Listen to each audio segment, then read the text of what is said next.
प्रदोष व्रत करने वाले को भोजन नहीं करना चाहिए। ध्यान दीजिए, फलाहार करो, उसमें भी नमक का सेवन मत करो। प्रदोष व्रत में नमक का सेवन वर्जित होता है। कारण, क्या कारण होता है? उसका एक कारण माना गया, नमक की वर्जितता। जिस समय पर एक नगर में एक ब्राह्मणी रहती थी, बहुत भाव से सुनिएगा, प्रदोष व्रत नमक को त्यागने का भाव। प्रदोष व्रत की किताब में भी मिल जाएगा आपको, आप पढ़ेंगे तो सुना होगा आपने। एक ब्राह्मणी रहती थी एक नगर में, उसका पति नहीं था। छोटा सा बालक एक साथ में रहता, छोटा सा बालक। अब ब्राह्मण के घर की धर्म पत्नी है। ब्राह्मण कर्मकांड करने वाला, पूजन करने वाला, पाठ करने वाला, अनुष्ठान करने वाला, पूजन करने वाला, मंत्र जाप करने वाला, भगवत भक्ति में डूबने वाला। ब्राह्मण तो चले गया, ब्राह्मणी बच्चे के साथ रह रही। क्या करे वो? अकेली निवास कर रही, अकेली रह रही। और ब्राह्मणी बच्चे के साथ भ्रमण करती रहती, घूमती, कहीं कहीं दर दर जाकर कुछ भिक्षा को मांग कर लेकर आ जाती। और भिक्षा लाने के बाद में उस भिक्षा को जब लेकर आती तो अपने बच्चे को भी खिलाती और स्वयं भी उसका पान करती। एक दिन ब्राह्मणी भ्रमण करते करते प्रदोष काल के समय पर शिव मंदिर में प्रवेश करी। प्रदोष काल के समय और शंकर मंदिर में जब प्रवेश करा, प्रदोष काल किसको कहते हैं? सूर्य अस्त हो रहा हो, रात्रि प्रवेश कर रही हो, दोनों का जब मिलन हो रहा हो वो प्रदोष काल कहला। दोनों का जब मिलन, सूर्यास्त हो रहा हो, रात्रि अपना चरण बढ़ाने के लिए आगे बढ़ रही हो और दोनों का जब मिलन हो रहा है, वो प्रदोष काल है, वो प्रदोष का समय है। ब्राह्मणी मंदिर में प्रवेश कर रही। जब ब्राह्मणी मंदिर में प्रवेश करी, मंदिर के अंदर पहुंची, प्रदोष काल का समय था, प्रदोष का समय चल रहा था। और प्रदोष काल के उस समय में, प्रदोष काल के उस समय में जब ब्राह्मणी ने देखा कि कोई भगवान की भक्ति में लगा हुआ है, भगवान के रस तत्व में डूबा हुआ है। आज ब्राह्मणी के पास में कुछ पदार्थ नहीं है, अपने बच्चे का पेट भरने के लिए कोई सामग्री नहीं है, और कुछ आस लेके वो प्रवेश करिए, कुछ आस लेकर वो अंदर प्रवेश कर जाती है। कोई ऋषि की पत्नी, कोई ब्राह्मण जन की अर्धांगिनी उस प्रदोष के समय पर शंकर का अभिषेक पूजन कर रही थी, भगवान शिव की आराधना कर रही थी, भगवान की भक्ति में डूबी हुई। जब भगवान शिव की आराधना में डूबी हुई है, आराधना कर रही है, ये कुछ पाने के लिए चली, ये कुछ पाने के लिए गई और इसके मन में आया कि मैं कुछ, मुझे भोजन का कोई पदार्थ मिल जावे, मुझे कुछ भोजन मिल जावे, और जब मुझे भोजन मिल जाएगा तब मैं जो पाऊंगी अपने बच्चे को भी पाऊंगी। पर जिस मंदिर में वो प्रवेश करी थी, जहां पर नारी पूजन कर रही थी शंकर की प्रदोष काल में, वहां पर पड़ी हुई कुछ वस्तु को इस ब्राह्मणी ने मांग लिया। मेरे बालक को बहुत भूख लगी है, मेरा बच्चा बड़ा भूखा है, इसके भोजन के लिए थोड़ी सी सामग्री दे दीजिए, इसके भोजन के लिए थोड़ा सा कुछ रस तत्व दे दीजिए। उसने उठाया थोड़ा सा पदार्थ, कुछ जो उसके पास में था वो दिया।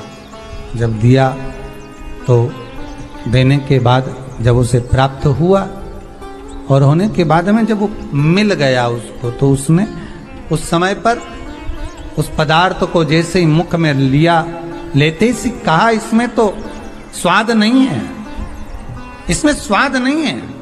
उस ब्राह्मणी ने बड़ा सुंदर एक संवाद कहा। घर का जो बड़ा होता है ना, घर का जो बड़े होता है, घर का बुजुर्ग जो होता है, घर का जो प्रथम स्थल प्राप्त करने वाला, मेन कुर्सी पर अच्छी जगह पर जो बैठने वाला होता है ना, ब्राह्मणी कहती है वो कभी किसी वस्तु में ऐब नहीं देखता, मिनक नहीं निकालता। समाज के अन्नकूट होते हैं, समाज के जब अन्नकूट होते हैं महाराज, समाज के जब अन्नकूट होते हैं, बड़े बड़ी समाजों में जब कार्तिक महीने में अन्नकूट महोत्सव होते हैं, बहुत सारा प्रसाद बनता है। जो बुजुर्ग होते हैं ना, बड़े समझदार लोग होते हैं ना, तो अन्नकूट की जब प्रसाद खाने बैठते हैं ना, उसमें नमक नहीं भी होता ना तो नहीं बोलते कि इसमें नमक नहीं है। पर जो हमने डोनेशन दिया है, जब तुम आए थे समाज वाले तो हमने 1000 का लिफाफा दिया, 500 का लिफाफा दिया, 2000 का लिफाफा दिया और भोजन ऐसा बनवाया। एक व्यक्ति वो जो खाकर चुपचाप चले गया और एक व्यक्ति वो जिसने प्रसाद पर उंगली उठाई। इन दोनों को अन्नकूट की तारीख पे इनका नाम लिख लो और अगला अन्नकूट आए तब दोनों की दशा देखना। एक जो चुपचाप खाकर चले गया, भगवान के प्रसाद को प्रसाद मानकर, प्रभु का दर्शन मानकर लेकर चले गया, वो उन्नति की सीढ़ी पर चढ़ता चले गया। और जो मिनक निकालता रहा वो साल भर खटर पटर की जिंदगी जीता रहा।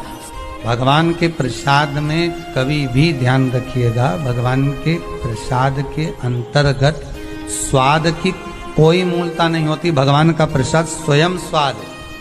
भगवान के प्रसाद में नमक नहीं देखना, मिर्ची नहीं देखना, भगवान के प्रसाद में शक्कर नहीं देखना, भगवान के प्रसाद में कुछ ये नहीं देखना कि कितना माल डला, कितना घी, कितना बादाम, कितना काजू, कितना इलायची डला। हाँ, यहां तक शास्त्र कहता है कि भगवान का प्रसाद अगर बन रहा है तो उसकी सुगंध भी नहीं ली जाती है महाराज। यहां तक शास्त्र कहता है।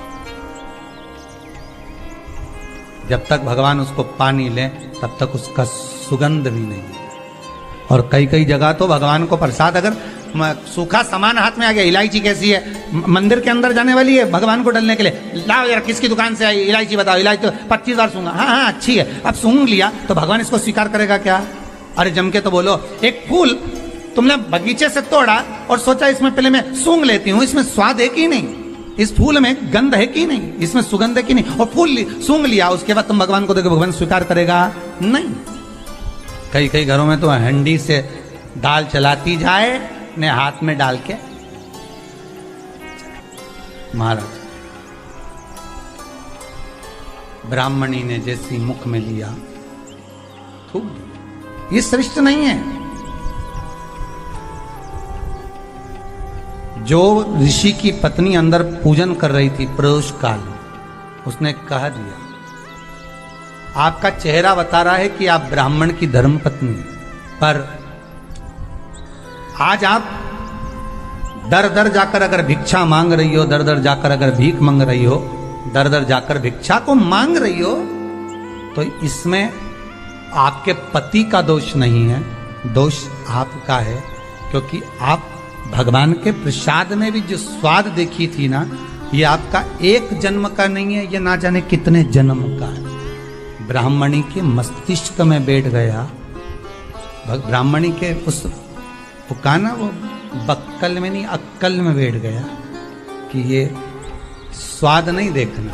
इसलिए प्रदोष व्रत के अंतर्गत ब्राह्मणी ने उस दिन से विचार कर लिया कि जैसे आप पूजन कर रही हो, जैसे आप अर्चना कर रही हो, जैसे आप आराधना कर रही हो, ऐसी आराधना, ऐसी पूजन, ऐसी भक्ति मैं भी करूंगी, ऐसी आराधना मैं भी करूंगी। अब मैं स्वाद नहीं देखूंगा।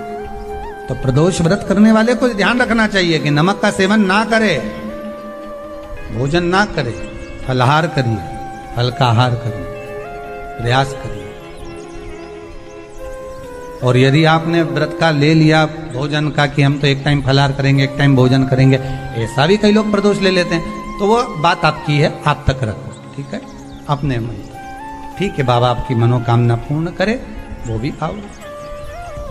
अरे भगवान को धन्यवाद दो कभी कभी कि तूने अच्छे घर में पैदा किया, अच्छा परिवार दिया, अच्छा पति दिया, अच्छी पत्नी दी, अच्छे बच्चे दिए, अच्छा कुटुंब दिया, घर दिया, दुकान दी, जमीन जायदाद दी, शरीर अच्छा दिया, हाथ पैर आंख नाक मुंह सब बढ़िया दिया, एक के भी निपटा के नहीं भेजा तूने। मान लो एक आध निपटा के भेज देता तो क्या झगड़ा करने ऊपर जाते?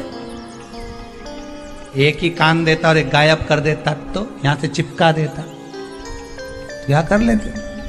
हाथ एक देता और एक गायब कर देता। क्या झगड़ा करने जाते ऊपर कि मुझे ऐसा शरीर दिया? नहीं, भगवान को धन्यवाद देना कि मुझे अच्छे घर में पैदा करा, कटोरा लेके वहां चौराहे पे नहीं बिठाया। तूने अच्छा घर दिया, 2 समय की रोटी दे रहा है, खूब जोरदार शरीर दिया, भजन करने का मुहूर्त दिया, और बचा कुचा था तो ये सियोर वाला महाराज दे दिया, कथा सुनाने वाला। शाम के समय